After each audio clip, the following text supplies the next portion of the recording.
2024 онд кофе шопт баристагаар орсон. Тэгээ тэнд ажиллаж байхдаа юуг ажилласан гэхээр хотын захын гэр ороолын хүүхдүүд хичээл хийх орчин ер нь хомсдол байд юм байна гэж бодсон.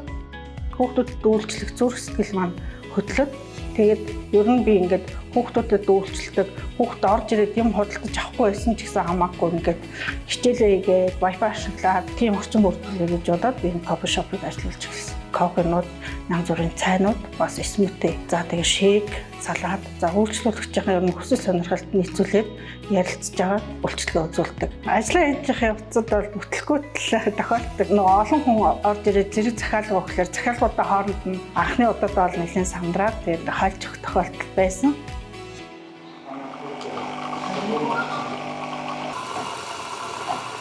Хүүхдээ харж байгаа ээж нар манай кофе шопт өглөөрт орж ирдэг байхгүй. Тэгээд нэг ээж нэлээ ядарсан байртай манад орж ирсэн. Тэгээд хүүхдээ аваад орж ирсэн юмсан. Тэгээд энэ болонгийн ширээн цаваад тахлаар бүлээ муу хуу гэсэн чи уучлаарай ахчих мөнгө авахгүй би жоон дулаацж байгаа дараа гэсэн. Тэгээд магадгүй би ингээд тэр хүн юнгасыг харж хаад нэг гэр бүлийн хүчрхийлд уртсан эмэгтэй байна даа гэж мэдэрсэн л дээ.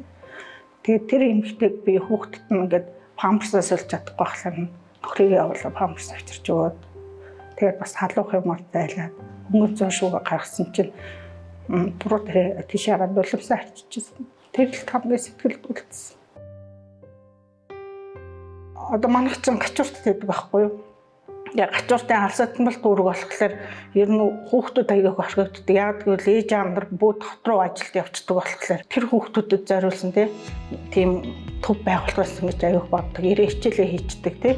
Магадгүй бас ингээ боломжгүй хүүхд тавилаа орж ирээ хувцас аваачдаг. Тэгээ найз нөхдөйгөө нийлээд ингээ миний бэлдсэн материалаар тий аюулгүй орчин ингээ хоол ичдэг. Бас ингээ ном уншаа суучдаг. Тийм байгуулсан гэж би аяг хүмүүрдэг.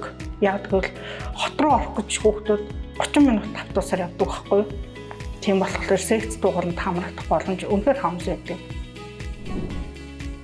Даахын төсөлд орж иржсэн батмаа. Одоо ингээд төслийн дунд явж байгаа батмаа. Төслийн төгсгөлд байх батмаа маш ондоо болчихсон байна хаа гэж боддог би. Хувь хүний хөгжлийн болон бизнесийн маш олон коуч сургалтанд зуусан. Үнэхээр тэр сургалтууд миний бизнесийг амжилттай цаашаа ахиж түлхэж болоход надад тусдсан болсон. Тэгээ эндээсээ би бас урам аваад яг зөв зүйтэй тоног төхөөрөмж сонгох нь зөв юм байна гэдэг ойлголтыг аваад гарааны хөрөнгийг эхлэхдээ тоног төхөөрөмжийг сонгоод сонгосон тоног төхөөрөмжийн дэмжлэгийг авснаар манай өрхийн санхүү одоогийн байдлаар 25-аас 30% нэмэгдсэн байна.